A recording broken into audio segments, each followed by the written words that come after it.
First tonight at 5, local organizations are expressing frustration and confusion over the federal government's funding freezes and unfreezes. Yeah, the federal government today rescinding the initial memo sent out Monday that was meant to freeze federal grants and loans.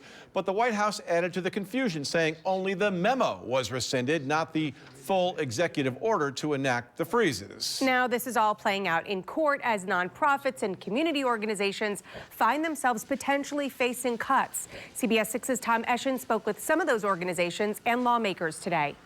And somebody compared it to COVID, and it was like COVID, at the beginning of COVID, there was so much uncertainty, guidance was changing every few hours, and nobody knew which way was up. A sector in limbo, as Peter Gannon, president of the United Way here in the Capital Region, says hearing news of the federal funding freeze is a reason to exhale, but uncertainties persist. For our sector, the nonprofit, they're agencies that deliver critical services to folks of all walks of life, and they are constantly operating on a shoestring, operating right on the fringes of survivability. And organizations like here at Unity House say there's a ripple effect to nearly every single service they provide, including their workforce and even right down to the rent somebody might need to pay this week. Because one thing we can't do is we can't skip a beat.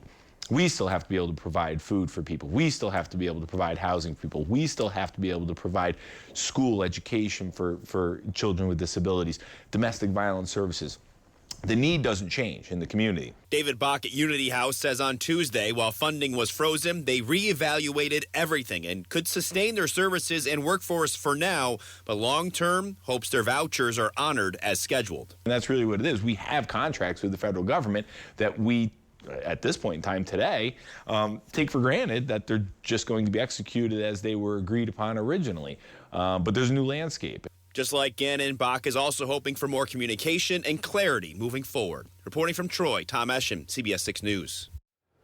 Thanks, Tom. Congressman Paul Tonko spoke to reporters for about an hour today in Albany. Tom asked him about this while he was there. We'll have more on Tonko's response coming up tonight at 6 o'clock.